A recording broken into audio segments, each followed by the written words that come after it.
Bueno, buenas noches. Vamos a tratar de estudiar hoy algunos conceptos básicamente nos vamos a concentrar en uno de la perashá de esta semana que se llama Hayez Aram. Y tiene que ver con el momento en que Abraham tiene que elegir una futura esposa o una novia para casarse para su hijo Yitzhak. Entonces, vamos a tratar de aprender qué es lo que él hizo, vamos a analizar el relato y, Besat Hashem, más hacia el final del encuentro, tratar de sacar algunas ideas que nosotros podamos usar para nuestras vidas personales también. Entonces, hay un primer concepto que aparece acá en la perashá, que en realidad lo cita el profeta Osea, que dice: Kenan beyado mosne mirma la ashok o abo. Dice que el pueblo de Kenan tiene en su mano una balanza, pero una balanza que hace engaño. Una balanza sería imprecisa, una balanza que hace trampa. ¿Para qué tiene esta balanza? Tiene esta balanza para, en alguna medida, lastimar a su amado. Entonces explican este versículo medio trabado, un versículo difícil. Explican y dice así, dice: Kenan se refiere a Eliezer. ¿Quién era Eliezer? Eliezer era el Ebed, el esclavo, que no piensen, digamos, en términos de esclavo, digamos, así como lo conocemos, un término duro, sino piensen en un término de esclavo como un sirviente, pero un sirviente fiel que estuvo al lado de Abraham durante muchos años. Cuando dice que Beyadó Mosne Mirma, que en sus manos tiene una balanza, digamos, que hace trampa, una balanza que engaña, una balanza que no dice la verdad, se refiere a que en realidad Eliezer, a él se le encomendó la tarea de ir a buscar una novia para Yitzhak. Ahora, ¿qué pasaba? Eliezer tenía una hija que estaba, digamos, en condiciones de también ser una novia como para Yitzhak. Entonces él, en alguna medida, dicen que él hacía tefilá como para que su hija pudiera entrar en esa familia. Como que lo que Yitzhak tenía era un aparente interés particular en, digamos, en ubicar a su hija con este tzadik que era el hijo de Abraham, que era Yitzhak. Entonces, cuando dice que tenía una balanza que no decía la verdad, se refiere a que él en realidad estaba intentando que la cosa funcionara por otro lado. A él lo mandan por un lado a buscar una novia para Yitzhak y él en realidad quería que no le vaya bien en esa tarea y lo que más deseaba era simplemente que su propia hija sea elegida para esta misión. Entonces, Abraham, así explica el Midrash, le dice: mira, vos fuiste, es una palabra muy fuerte, pero vos fuiste maldecido y no hay manera de que una persona que tiene sobre sí una bendición, refiriéndose a Yitzhak, todos sabemos que la bendición de que la descendencia de Abraham iba a ser a través de Yitzhak se cumplió. Entonces él tenía sobre su cabeza una bendición y no hay manera de que una persona que tiene sobre sí mismo una bendición se case y se apegue con alguien que tiene sobre sí mismo una maldición. Esto fue el diálogo, digamos, con esto podemos abrir. ¿Qué es lo que pasó acá? Hay una misión que se le encomienda a un sirviente fiel que tuvo Abraham durante muchos años. Este sirviente se llamaba Eliezer, tenía como una intención particular en relación a este pedido. Y, digamos, Abraham le aclaró los puntos. Le dijo: mira, no hay manera, sácatelo de la cabeza, no es con tu hija la cosa, sino que no hay manera de que un tzadik que tiene sobre sí mismo una bendición se pueda apegar con una persona que tiene sobre sí misma una maldición.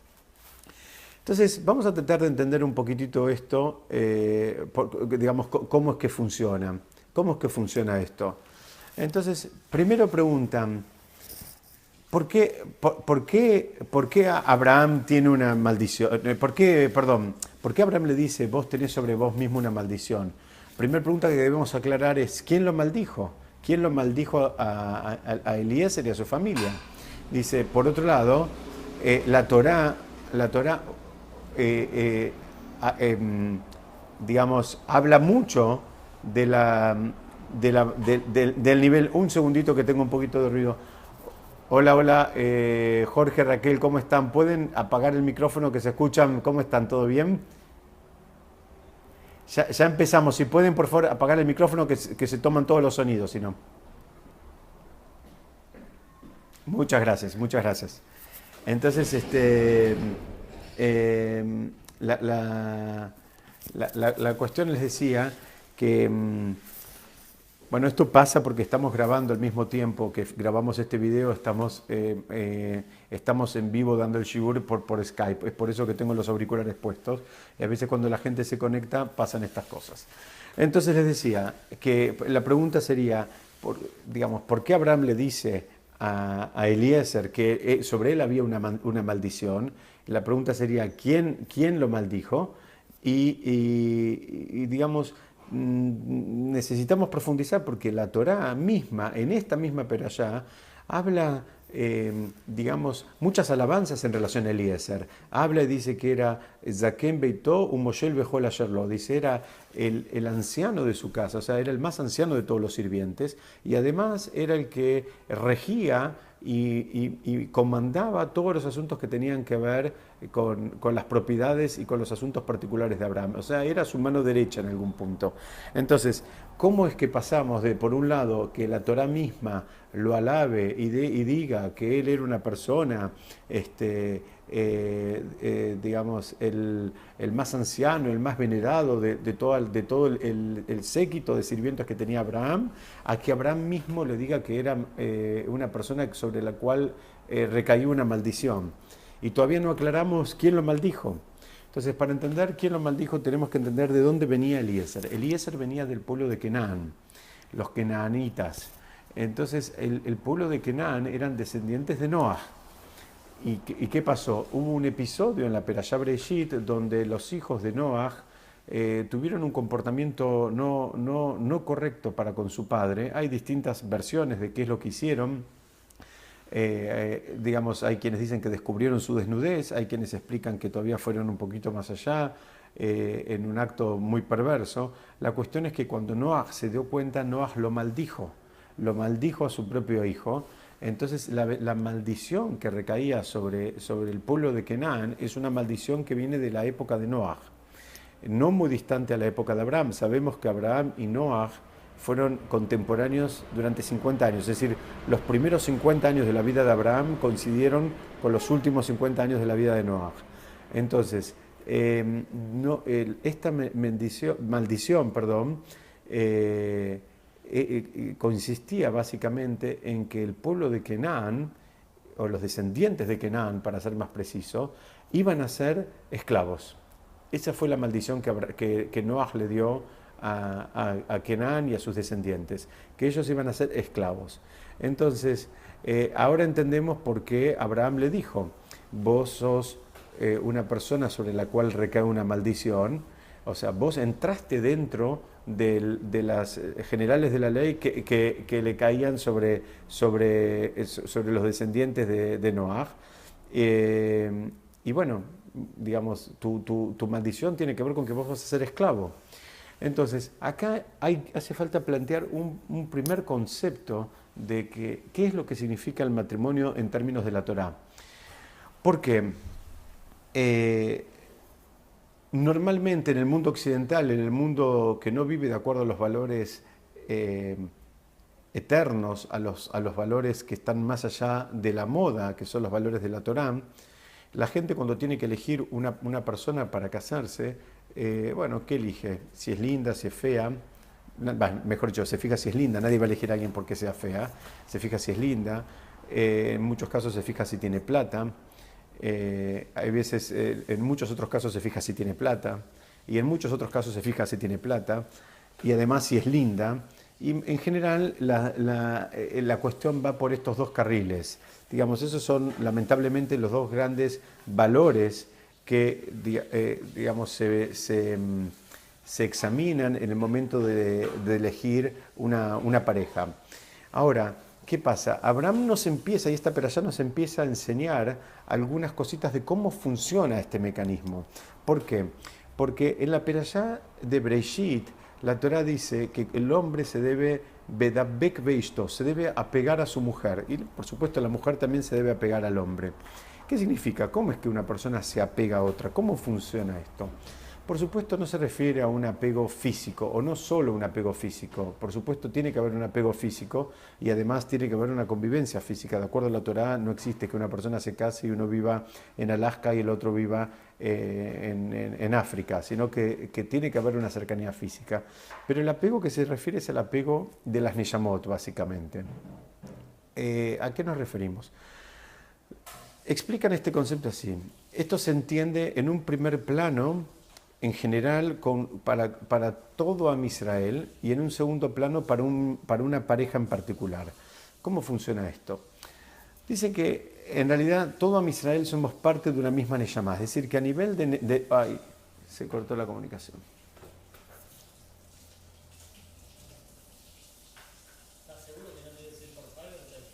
En general yo ando muy bien con esto.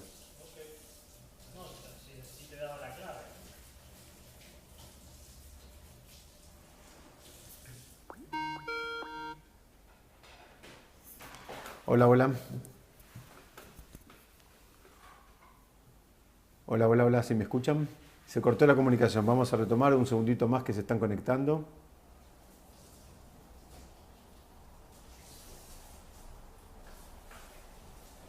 Bueno, retomábamos. Les decía que hay una explicación de cuál es, digamos, cómo funciona el sistema de las almas. Y la primera pregunta que hay es que en el Shamaim, las almas antes de bajar, estábamos todas unidas. Todas unidas, digamos, éramos todos formamos parte de una gran Neshama, estábamos absolutamente unidas. Dicen que cuando bajamos también deberíamos sentir la cercanía de uno al otro como que somos parte de una misma Neshama. Entonces preguntan, dice, si en realidad no sentimos eso. Hoy, lamentablemente, aunque nos encantaría que no fuera así, pero la realidad de las cosas es que no sentimos el dolor ajeno como propio, la alegría ajena como propia. En el mejor de los casos vamos a sentir eso en relación a personas muy cercanas, pero en relación a personas que tal vez conocemos poquito, no sentimos esa sensación. Y por el otro lado, si todas nuestras neyamot, todas nuestras almas están conectadas, preguntan, ¿qué pasó acá? ¿Cómo es que se separa una neyamá de otra? ¿Cómo es que si una neyamá está unida en las esferas celestiales y cuando baja se supone que debe seguir unida porque todo Am Israel somos parte de una gran neyamá? ¿Qué es lo que la separó? ¿Con qué herramienta se separa? Así como tenemos una herramienta que corta madera y tenemos una herramienta que corta vidrio y una herramienta que corta tela, preguntan los jajamín, preguntan los sabios, ¿con qué herramientas se separan y se cortan las neyamot? ¿Cómo haces para separar a las neyamot? Si teóricamente es algo que Hashem las creó unidas, pero en realidad en la práctica vemos que no estamos unidos todos con todos, sino en el mejor de los casos unos pocos con unos pocos. No nos sentimos todos parte de una misma neyamá y como dije hace un ratito, no compartimos y sentimos la alegría de uno como propia y la tristeza del otro también como propia. Entonces explican que en realidad esto funciona, lamentablemente, hay una herramienta que separa las neyamot y esa herramienta es el egoísmo. Cuando las personas actúan con egoísmo, se desvinculan de las otras. La manera de desvincular neyamot es activando el egoísmo. Cuando el egoísmo se activa, las neyamot se separan.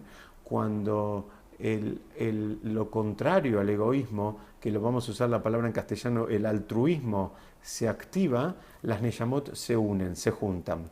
Entonces, ahora entendimos a nivel general cómo es que funciona las neyamot cuando se unen, cuando nos sentimos cercanos y cuando nos sentimos alejados. Cuando conseguimos activar el altruismo y me importa el bienestar del prójimo, ahí las Neyamot se unen, se acercan. Y cuando no, todo lo contrario, se separan. Dice, en relación a una pareja, funciona en un sistema bastante similar. ¿A qué me refiero con esto? Una pareja necesita sentir ese nivel de apego, necesita poder apegarse, necesita poder funcionar de una manera que cada uno complemente al otro y lograr así que entre los dos cumplan la misión que vinieron a cumplir este mundo. O sea, no es un tema menor, hace falta una compatibilidad que solo se logra si estamos dentro de un ecosistema yehudí. Lamentablemente en nuestra generación tenemos a mucha gente que se sale del sistema supuestamente buscando la felicidad y en realidad no es por afuera del sistema donde vamos a encontrar la felicidad. Exactamente, marido y mujer no pueden estar lejos físicamente y hace falta una compatibilidad, digamos, espiritual. Digamos, de acuerdo al judaísmo, no alcanza solamente con una compatibilidad de carácter y una compatibilidad emocional y una compatibilidad física, sino buscamos básicamente una compatibilidad espiritual. Digamos, la persona que viene a este mundo con una misión espiritual, además, digamos, de todas las demás cosas que quiere hacer y que le interesa hacer. Entonces, para realizar esos desafíos para los cuales vino a este mundo, necesita un partner, necesita un socio que lo ayuda en ese camino espiritual. Entonces, ahora estamos entendiendo la primera respuesta de Abraham. Abraham le dijo, mira, acá hay una incompatibilidad espiritual, esto no funciona, no va a funcionar, somos distintos. Este es el primer gran aprendizaje que quiso transmitirnos Abraham. Vamos a avanzar un poquitito, así seguimos entendiendo cómo funciona todo esto. Dice... En la Torá, si después tienen chance de hacer una lectura de la secuencia, en un momento habla, como dije hace un ratito, habla de Eliezer como un digamos, anciano fiel, sirviente de Abraham, y por el otro lado cambia y lo directamente lo empieza a llamar el sirviente. Le dice, Bayomer Elav Aebed, habla, digamos, cambió diametralmente el lenguaje. En un momento se refiere como el Saken Beitó, que quiere decir el anciano de la casa, y después se refiere a él como el esclavo. Entonces, empezamos a entender por qué, digamos, Abraham le hizo esta distinción y lo marcó, porque, como dije recién, acá hay... una incompatibilidad espiritual, que es el primer gran título que Abraham nos quiere enseñar en esta perashá. Ahora, ¿qué pasa? Tenemos una Gemara en el Tratado Pesajim que nos trae un dilema, nos trae un problema en relación a esto. Porque la Gemara del Tratado de Pesajim dice así, Viteja Bagra, Shechrora Badeja Betela. Dice, si tenés una hija que ya, digamos, está en edad de casarse, si creció, hace una cosa, dice, libera a tu esclavo y dáselo a ella como marido. O sea, como que la cases a tu hija con este esclavo que vos mismo acabas de liberar. Entonces, acabamos de explicar, digamos, en los últimos minutos cómo funciona esto de si se apega o no se apega. O sea, hay cosas que explicamos con qué material se separan las Neyamot y entendemos, obviamente, con qué material se pegan las Neyamot. Las Neyamot se pegan cuando hay compatibilidad de objetivo espiritual. Esa es la manera de que dos Neyamot se peguen. Entonces, si la Gemara dice que si tenés una hija, liberes un esclavo y la cases, y se olvidó de todos estos conceptos que estamos hablando nosotros. Entonces, para entender eso, tenemos que avanzar un poquito más en la Gemara esta que les dije en el Tratado de Pesajim, y donde dice que hay 5 cosas que el pueblo, digamos que Kenan mismo, Kenan era este heredero de Noaj, le comandó a sus hijos. Le dijo, miren, o sea, como que con esos 5 conceptos él educó a su familia. ¿Y cuáles son los 5 conceptos? Dice así, Avot Zetze, ámense los unos a los otros. Estamos hablando de 5 conceptos, digamos, 5 estilos que regían dentro del pueblo de Canaán. El primero era el amor entre uno al otro. Pero avanza, dice, Be'avo et Gesel. Dice, y amen el robar. Adoren el robar, amen el hecho de robar. Dice, Be'avo et azimá. Y amen también la promiscuidad. Vesinú et adonejem, y odien a sus patrones, Be'al tedabru emet, y no hablen nunca verdad. Insisto, la Gemara en el Tratado de Pesajim trae las 5 máximas, flor de máximas, estas que les encomendó su padre a todos sus un padre a todos sus descendientes. Entonces, repaso, las 5 máximas que le encomendó fueron: ámense los unos a los otros, por supuesto entre ustedes. Amen el acto de robar, o sea, sean ladrones, pero háganlo con amor, digamos, con una entrega importante. Amen también la promiscuidad y por último, odien, no último, anteúltimo, odien a sus amos y nunca hablen emet, nunca se manejen con verdad. ¿Ok? Entonces, vamos a entender ahora de a poquito por qué Abraham no quería, digamos, hay más razones. Hasta ahora explicamos una, la de la incompatibilidad espiritual, pero vamos a ir bajando un poquitito más. ¿Por qué Abraham no quería casar a su hijo con una hija con la hija de Eliezer, que era descendiente del pueblo de Canaán? Entonces, el primer concepto y una idea fuerte es Abraham. Nosotros lo conocemos como la mirada de él, la mirada de él era el emet, era la verdad. Entonces acá primero aparece una gran incompatibilidad, donde una persona que iba a ser la portadora de la verdad en el mundo no tenía manera de casarse y convivir con una persona que lo que amaba, o mejor dicho, una de sus premisas de su pueblo era no hablar la verdad. Entonces acá ya empezamos a entender una gran incompatibilidad. Otro concepto, dice, esto lo trae el Rabenu Yonah. Él dice así: dice, la persona que busca ir atrás de sus deseos, dice, el que se entrega exclusivamente a sus deseos, dice, la realidad de las cosas se va a terminar quedando solo, porque todos sus amigos o supuestos amigos o sus compañeros se van a ir alejando de él. ¿Cómo funciona esto? El Rabenu Yonah dice así: ¿cómo funciona esto? Si una persona se encuentra con alguien que lo único que prioriza es lo que él quiere, lo que él tiene ganas y lo que él desea, y no le importa nada el otro, no le importa nada los demás, lo más probable es que los demás se vayan alejando, porque esto funciona en todos los planos. Es una persona que hay que elegir un restaurante para ir a comer afuera, va a elegir lo que él tenga ganas de comer y no le va a importar lo que los demás quieran, y va a tener que elegir un horario y va a elegir al que le quede cómodo y no le va a importar el horario de los demás, y etcétera, etcétera, etcétera. O sea, es una persona que no es muy agradable estar con ella. Es decir, nadie quiere estar al lado de una persona que lo único que prioriza y valora son sus propios deseos. Entonces, el Rabenu Yonah dice así: en realidad, como no hay manera de que todos compatibilicemos en todo, absolutamente todos, permanentemente, en mayor o menor medida, vamos cediendo. Hay cosas que, digamos, sostenemos nuestra opinión, y hay cosas que a veces cedemos en pos de la sana convivencia y la convivencia, digamos, familiar y comunitaria. Dice, ahora, ¿qué pasa? Si la persona se maneja de acuerdo a estos valores, digamos, estos valores me refiero a que no interactúa, digamos, buscando el punto medio, sino que siempre hace establecer y prevalecer su opinión, los compañeros se le van a alejar.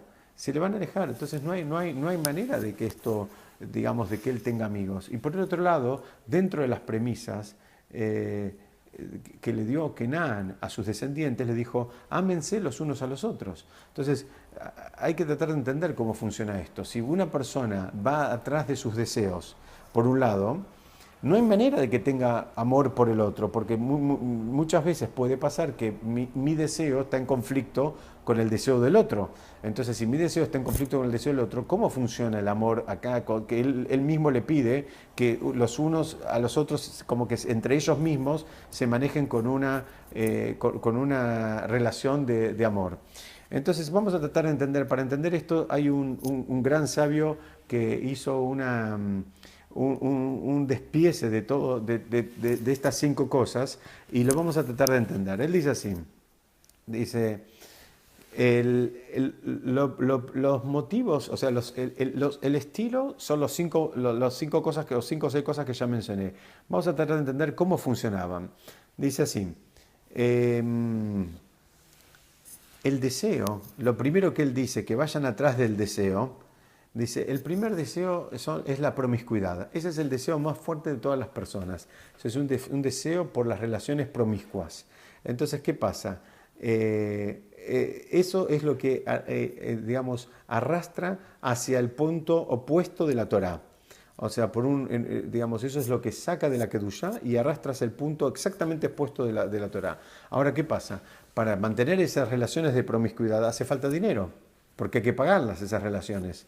Entonces, el esclavo, ¿de dónde tiene el dinero? Preguntan, ¿de dónde saca el dinero el esclavo? Entonces, dice, bueno, si hay un concepto que todo lo que adquiere un esclavo lo adquiere para su amo. O sea, el esclavo no adquiere nada. El esclavo no es dueño de nada, no es dueño ni siquiera ni de su tiempo. Perdón, fíjense que hay alguien que tiene el micrófono abierto, por favor, que se toman todas las conversaciones. Por favor, el micrófono, el que lo tenga abierto, si lo puede cerrar, por favor.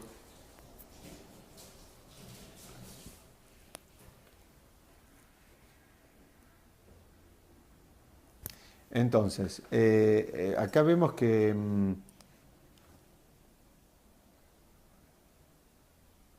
bueno, bueno, no importa, vamos a seguir, vamos a seguir. Hola, hola. Bueno, entonces vamos a seguir. Entonces decimos que este concepto de que lo que adquiere un esclavo no lo adquiere para él, lo adquiere para el amo. Entonces no hay manera de que el esclavo tenga dinero para sostener sus relaciones promiscuas que quiere mantener. Entonces ahí sigue el siguiente paso, que es que tiene que haber robo. Él tiene que robar para mantener esto. Entonces, de esa manera él va a tener el dinero como para mantener el sistema que él quiere mantener. Ahora, si entre ellos va a haber odio, si entre los distintos miembros de este, llamémosle clan, que era este pueblo que se llamaba Kenan, si entre ellos va a haber odio, entonces ¿qué va a pasar? Se van a delatar los unos a los otros. Entonces, por eso es que vos fíjense cómo es un sistema perverso que funciona a la perfección, donde él le dice, no, mirá, ustedes ahora lo que tienen que hacer es amarse los unos a los otros. ¿Por qué? Porque de esa manera se cubren las espaldas, de esa manera se garantizan de que ninguno va a estar delatando al otro. Entonces, hasta ahí ya entendimos el tema de la promiscuidad, entendimos por qué les decía que amen el robar y ahora entendemos por qué tienen que amarse los unos a los otros. Ahora, ¿por qué dice que odien a sus amos? También le dice que odien a sus amos. Entonces, ¿por qué? Porque en realidad a ellos no les tiene que necesitan esa relación de odio hacia el amo, porque no les tiene que importar en absoluto fallarle al amo. Tienen un amo que los contrata y les paga por un trabajo, y vos necesitas gente que no le importe para nada no hacer la voluntad del amo. Necesitas que ellos puedan, digamos, con facilidad digamos, fallar a su palabra. ¿Por qué? Porque no tiene ningún vínculo emocional con el amo, y si lo tiene es un vínculo de odio. Entonces, y por último, y sosteniendo todo esto, es que les dice que acostúmbrense a decir siempre mentira, o mejor dicho, a no hablar verdad. Entonces, resumiendo, Kenan les comanda a sus hijos que se manejen de acuerdo a una especie de decálogo, en este caso un poquito más chico, no es de 10, es más chico, que incluye que se amen entre ellos, que amen el robar, que amen la promiscuidad y que odien a los amos y que nunca hablen verdad. Entonces ahora vamos a empezar a entender, de acuerdo como acaba de explicar un sabio que se llama el Ben Yoyadam, que era el Ben Ishai, que él explica esto de la Gemara de adentro, esto está dentro de una Gemara en el Tratado de Pesajim. Entonces, resumo, de vuelta, entonces, ¿por qué dice que amen la promiscuidad. La primera manera de manifestarse la promiscuidad es en relaciones promiscuas, es la manera por excelencia de manifestarse. Para eso hace falta dinero, el esclavo no puede tener dinero, para eso tiene que robar. Si roba y los demás compañeros lo odian, lo van a delatar. Para que no lo delaten, necesitas que haya una relación de amor entre ellos. Entonces ahí sigue robando. También para que él lo pueda sostener emocionalmente, necesitas que odie a su amo. Si él tiene un vínculo donde él siente que le debe algo al amo, él no va a poder seguir haciéndolo. Entonces, si él lo odia y siente que al revés, el amo le debe a él lo va a poder sostener. Y todo este esquema tiene como un gran paraguas que lo sostiene, que es el paraguas de acostumbrarse a hablar mentira, no hablar la verdad, decir siempre mentira. Y este es el esquema que Kenan les presentó a sus hijos, y fíjense que es un esquema que cierra por todos lados, donde no tiene baches. Entonces, cuando dice que él tiene en su mano una balanza que hace trampa, una balanza de engaño, es porque se refiere a todas estas conductas que estamos explicando hasta acá. Entonces, por el otro lado, vuelvo a algo que dijimos hace un ratito, que Jacob necesita manifestarse el Emet. Entonces, una persona que necesita manifestarse el Emet, manifestar la verdad, no puede manejarse con alguien que se conduce con principios absolutamente contrarios a los que él necesita como para fluir en este mundo. No nos olvidemos que el matrimonio es la decisión más importante que toma la persona. No hay una decisión más importante en la vida que la del matrimonio. No es el nacimiento porque nadie elige cuándo viene a este mundo. No es la muerte porque nadie decide cuándo se va de este mundo. Nadie decide. No es el bar mitzvah o el bat mitzvah porque eso viene como consecuencia del paso del tiempo. Digamos, uno decide o no decide, llegó, tiene 13 años y se terminó. No hay decisión más importante en la vida de una persona que la de con quién se casa, la decisión del matrimonio, especialmente cuando es una decisión meditada, o sea, una decisión tomada desde un lugar de madurez, sopesando las consecuencias y, digamos, necesariamente necesitamos incluir todos estos conceptos espirituales cuando se toma esta decisión. ¿Por qué? Porque de acuerdo con la persona que uno se casa, uno va a tener más chances o menos chances de cumplir el objetivo para el cual vino a este mundo. Y el objetivo para el cual vino a este mundo muchas veces no lo tenemos claro, pero si estamos con una persona que nos complementa espiritualmente, lo más probable es que el objetivo aflore y que lo podamos llevar a cabo. Si estamos absolutamente desconectados espiritualmente, es mucho más probable que ni siquiera nos enteremos de cuál es el objetivo nuestro. Nadie vino a este mundo a hacerse millonario, a nadie le dieron una misión en la vida, que su misión es tener muchas propiedades, tener mucha plata, tener muchos autos, ni pasarla muy bien. Ese no es el objetivo de este mundo, esos son medios, pero no es el objetivo. Cada uno tiene objetivos espirituales y debe, afilarse y debe encolumnarse de manera tal de poder realizarlos y de poder cumplirlos. Y el matrimonio es la herramienta como para cumplirlos. No hay manera que la persona pueda tener una vida espiritual elevada sin un matrimonio que lo contenga y lo apoye y lo motive a seguir creciendo espiritualmente. Estamos lamentablemente cansados de ver casos de parejas, entre comillas, desparejas, que en esta suerte de crecimiento espiritual, donde en realidad trae mucho sufrimiento. La manera más natural y la mejor manera de hacer el camino, de acercarse a la Torá y a las mitzvot, es cuando ese crecimiento es parejo entre los distintos miembros, entre los dos miembros valga la redundancia, de la pareja. Cuando ese crecimiento se hace de una manera desbalanceada, lamentablemente trae mucho sufrimiento. Entonces, Abraham acá mismo nos empieza a dar unas pautas. ¿Por qué él no quiere a Kenan? Porque él nos está diciendo, miren, hay que ver qué es lo que estás mirando, hay que prestar atención hacia dónde hay que dirigir la mirada.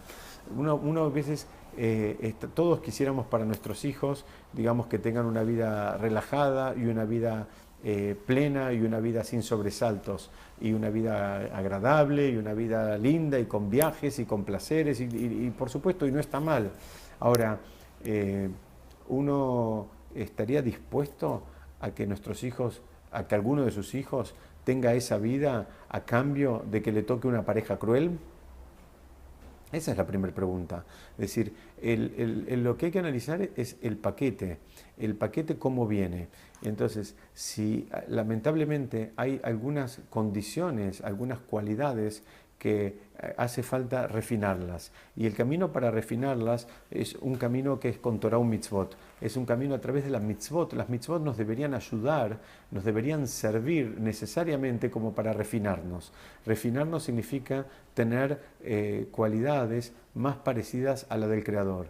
¿Qué significa? El Creador es compasivo, yo debería ser compasivo. El Creador es paciente, yo debería ser paciente. Entonces, ¿cómo sabemos dónde está parada una persona espiritualmente? ¿Cómo medimos el lugar donde una persona está parado espiritualmente? ¿Con qué herramienta la medimos? No tenemos un metro para medir a ver dónde está parado espiritualmente, pero los Jamim, los sabios, nos dieron una pista. Los sabios nos dieron una pista para que nosotros podamos darnos cuenta cuando interactuamos con alguien, en qué lugar está esa otra persona. Por supuesto, también nos puede servir para medirnos a nosotros mismos. Y esa pista es nada más ni nada menos que evaluar cuán similar estoy siendo en mis actitudes con las formas que se le atribuyen a Hashem. ¿Qué significa? Si yo soy una persona compasiva, paciente, comprensiva, que hago empatía con el otro, estoy en un punto espiritual. Si yo soy una persona cruel, impaciente, digamos, irascible, en fin, estoy en el otro extremo. Entonces, a similitud de formas con el Creador, estoy más cerca del Creador. La manera de acercarse a Hashem no es necesariamente dejándose la barba y poniéndose un sombrero de 80 centímetros o de 1,20 m de alto. La manera de acercarse a Hashem, la manera de demostrar un crecimiento real espiritualmente hablando, es copiando sus formas de proceder, copiando sus actitudes. Lamentablemente estamos todos también curados de espanto de ver en muchos casos gente que supuestamente debería tener una actitud espiritual y vemos que terminan reaccionando con mucha crueldad. Digo lamentablemente porque no es garantía que usted, si nosotros, el Jajam Betesh siempre dice, nunca le creas a nadie, y menos a uno que usa barba y sombrero. Dice, el disfraz de judío, el disfraz de religioso vale menos de $300. Un traje vale promedio $100, un sombrero vale 150, $200 y la barba es gratis. Entonces dice, nunca le creas, nunca te manejes por lo que vos ves. Vos lo que tenés que terminar fijándote es cuán similar es en su forma de manejarse en el mundo, en su forma de interactuar con los congéneres, cuán similar es con las cualidades que le describen a Hashem. Entonces, para eso tenemos que estudiar cuáles son las cualidades de Hashem, pero en grandes rasgos son las que mencioné antes. Entonces, si vos ves una persona que tiene, le decía, una barba de 1,30 m y un sombrero de 1,20 m, pero actúa de una manera cruel, bueno, sabelo que esa persona todavía no despegó, esa persona espiritualmente todavía no arrancó. Puede ser que se sienta muy religioso y puede ser que cumpla muchos rituales, pero espiritualmente no despegó, no creció, no empezó su camino. Y acá es lo que Abraham está fijándose y es lo que por el motivo que él le contesta a Eliezer, le dice, mira Eliezer, no hay manera de que tu hija se case con mi hijo. ¿Por qué? Porque hay una incompatibilidad espiritual. Y así como hay una ecología que sostiene la naturaleza, hay también una ecología espiritual. Entonces nosotros debemos entender cuáles son las leyes de ese sistema y conectarnos con ese sistema respetando esas leyes. Entonces, la perashá de esta semana nos regala todavía una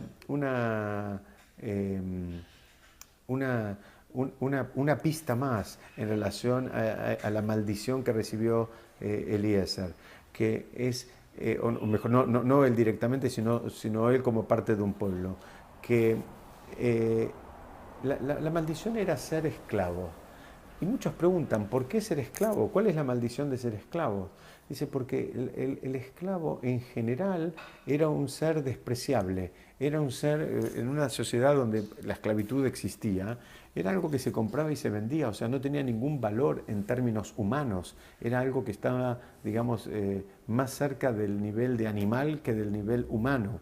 Nos cuesta a nosotros, Baruch Hashem, nosotros vivimos en una generación donde no vimos con nuestros ojos la esclavitud, pero en el momento donde existía la esclavitud, donde se compraban y vendían esclavos, el esclavo estaba apenas un poquitito más arriba del reino animal.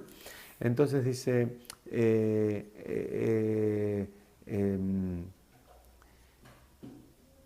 digamos, y esto nos va a ayudar a entender por qué, insisto, ya dimos una explicación de por qué Kenan les dice a sus hijos que se amen los unos a los otros. Dimos una explicación, es que uno, para poder cubrirse unos a los otros y que no se delaten entre sí. Pero hay otra explicación, es que dicen que la persona que cuando está siendo tan despreciada por el contexto, su autoestima queda muy baja. Entonces, la única manera, el único refugio que tiene es refugiarse en sus pares. Lo que le estaba diciendo Kenan, les estaba dando una clase de psicología avanzada, les estaba dando y diciendo, mira, en el afuera no van a encontrar ningún tipo de reconocimiento ni ningún tipo de contención. Entonces, esa contención que él ya entendía que era hiper necesaria como para poder seguir en la vida y, digamos, y sostener una vida, él les dijo, bueno, ahora entre ustedes ámense. ¿Por qué? Porque los de afuera los odian todos, los desprecian, no quieren tener ningún contacto. No es atractivo, digamos, tener un amigo esclavo, no es atractivo tener vínculo con un esclavo. En general el esclavo, digamos, no tenía ni siquiera... es algo muy interesante, no tenía dominio sobre su tiempo.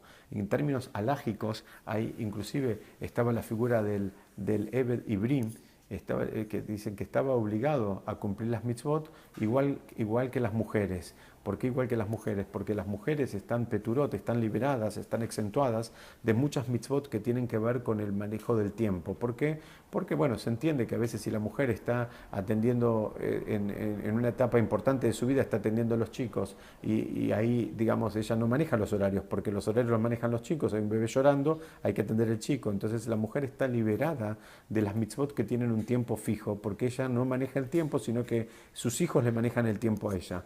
Dice, el esclavo tenía las mismas mitzvot sobre sí mismo que las que tenía la mujer. ¿Por qué? Porque él no era el dueño del tiempo, que es algo de que Abraham también nos viene a enseñar acá. Abraham nos viene a enseñar, dice, entendé, dice, nosotros somos un pueblo que vamos hacia el tiempo, nosotros nos manejamos con el tiempo, nosotros no puede ser que el tiempo nos sorprenda, nosotros vamos hacia el Shabbat, entonces nos vamos preparando. El Shabbat puede ser una fuente de disfrute o una fuente de sufrimiento. Si la persona se preparó con todo lo que hace falta, tanto en términos materiales, me refiero a preparar la comida, etcétera, etcétera, como en términos espirituales, el Shabbat va a ser un goce y un deleite. Y si la persona no se preparó y el Shabbat le llegó a él como algo, digamos, repentino, lo más probable es que lo sufra. Y así es lo mismo, el Yehudí vive con el calendario, el Yehudí va hacia el tiempo. ¿Por qué? Porque él se organiza con el tiempo, cuándo son determinadas fechas, cuándo me toca viajar, si quiero viajar me fijo cuándo cae Shavuot, cuándo cae Rosh Hashanah, cuándo cae Kippur, y en función de eso organizo mi vida. Digamos, no es que nosotros, digamos, manejamos nuestro tiempo en función a los tiempos a los cuales vamos. Parece un trabalenguas, pero el manejo del tiempo es en el calendario, en la vida judía es algo sumamente importante. Estamos permanentemente pendientes del tiempo. ¿Cuál es el tiempo del rezo? Si se fue el tiempo del rezo, ¿cuál es el tiempo que, digamos, de prender las velas? ¿Cuándo empezó Shabbat? ¿Cuándo terminó Shabbat? Estamos absolutamente en conexión con el tiempo. Y el Eved, en contraposición, el esclavo no tiene dominio sobre el tiempo y al tiempo no le cambia nada a él. ¿Por qué? Porque él, digamos, pase el tiempo o no pase el tiempo, su condición de esclavo sigue siendo la misma. Entonces, estos serían algunos de los conceptos que yo quería compartir con ustedes hoy y que tiene que ver con qué es lo que Abraham miró y qué es lo que Abraham priorizó en el momento que tenía que casar a su hijo. Su hijo era Isaac, era dijimos la semana pasada, era el más tzadik de los tres patriarcas que tuvimos, el más elevado espiritualmente, fue el único que nunca salió de la tierra de Israel. Isaac fue una persona, digamos, de la cual sabemos muy poco y de la cual su conexión con Hashem fue permanente.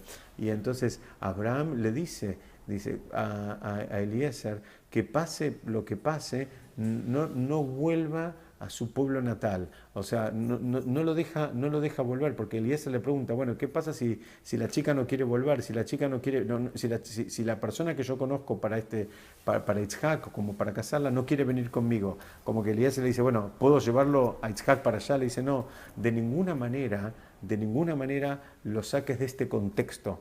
Entonces Abraham marca los límites, le dice, no, mira, yo quiero que se case y quiero que se case en estas condiciones y de estas condiciones no me saques, no te muevas de acá. Y para terminar quiero compartir con ustedes una idea. En un momento Abraham lo hace jurar a Eliezer de que va a proceder de esta manera como él lo está comandando. Les hacen un juramento, primera vez que aparece en la Torá el concepto de juramento, lo hace y preguntan, ¿por qué es que lo hizo jurar? Si la Torá ya se había referido, como dije hace un ratito, a Eliezer como su sirviente, su asistente fiel, el más anciano de toda la casa y el que manejaba todo lo que tenía que ver con Abraham. Él manejaba todas sus pertenencias y todas sus cosas. Entonces dice, ¿por qué lo hizo jurar? Si él le tuvo confianza para con todo el resto de sus asuntos, ¿por qué en relación a esto lo hizo jurar? Y explican esto de una manera muy interesante. Dice que Abraham entendió que los seres humanos poseemos enormes reservas de fuerzas. Nosotros tenemos muchas fuerzas y tenemos muchas reservas de esas fuerzas. ¿Qué pasa? Que esas fuerzas se activan en determinados momentos y bajo determinadas condiciones. Abraham le quiso activar esas fuerzas a Eliezer a través de un juramento. Lo que le quiso decir es, mira, vos tenés la fuerza de cumplir este mandato, pero tal vez ni siquiera vos sabés que las tenés esa fuerza. Entonces, a través del juramento, lo comprometió de una manera tal que esas fuerzas se iban a terminar revelando. El trabajo nuestro permanentemente es reconocer cuáles son las fuerzas que tenemos, inclusive cuando no es una época de crisis, porque muchas de esas fuerzas afloran en momentos de crisis. El gran desafío nuestro es poder llegar a crecer espiritualmente utilizando esas fuerzas, aún en momentos donde la situación está controlada. Ese sería el gran desafío. Pero Abraham, le creó a través del juramento un compromiso extra que tenía que ver con activar las fuerzas que él reconocía en Eliezer para cumplir su mandato y de las cuales tal vez Eliezer ni tenía noticias de su existencia. Entonces, hasta acá yo quería presentar un poquito esta idea, hoy un poco accidentada por problemas de conexión, pero Baruch Hashem, esta última parte pudimos compartirla bien. Yo ahora quiero, para las personas que están conectadas acá vía Skype, abrir por si alguien quiere hacer algún comentario, alguna pregunta, algo que no se haya entendido bien. Estoy siendo todo oídos, por favor. Ahora pueden abrir los micrófonos.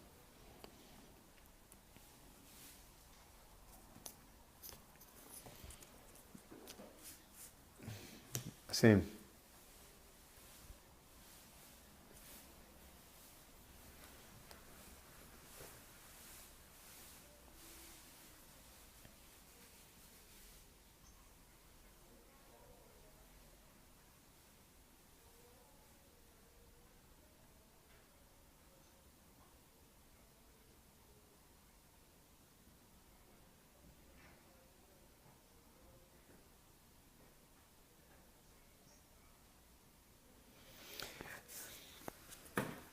Sí, pero en realidad la gran condición de Hashem es la compasión. Digamos, hay veces hay cosas que nosotros las vemos. Acá me están preguntando desde Uruguay, me está preguntando Ezequiel. Estás en Uruguay, ¿verdad?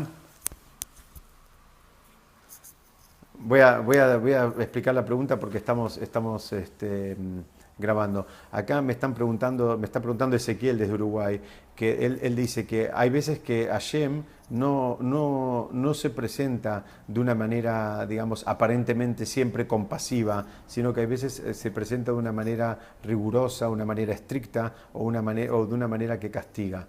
En realidad, para contestar eso podemos decir dos cosas. Es que las condiciones de Hashem que tenemos que copiar son las primeras, primero.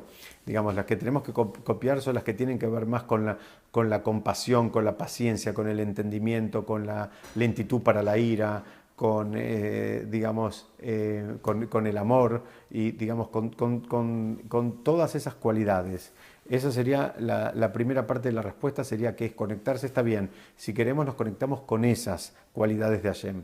Con respecto a la segunda parte de la respuesta, me remito a lo que dicen los Jajamim, es que muchas veces cosas que nosotros vemos como rigurosas, como digamos, estrictas por parte de Hashem, no son nada más que otro acto de Gesed que hace Hashem. No lo podemos ver en el momento, no lo entendemos, pero a veces ese supuesto rigor de Hashem no es otra cosa que más compasión por parte de Hashem. A veces hay que entrenar el ojo para poder ver la verdadera dimensión de lo que estamos viendo. A veces lo que vemos nos aparenta ser algo difícil, nos aparenta ser algo, digamos, que tiene un dejo de rigurosidad, pero en realidad es una y otra vez más Gesed para que la persona se termine despertando y la persona termine reaccionando. Digamos, esos son los caminos de Hashem. Pero, digamos, si no nos queda cómodo esa parte, podemos conectarnos con la otra parte de Hashem, que son las reglas generales con las cuales Hashem se maneja habitualmente para con el pueblo de Israel.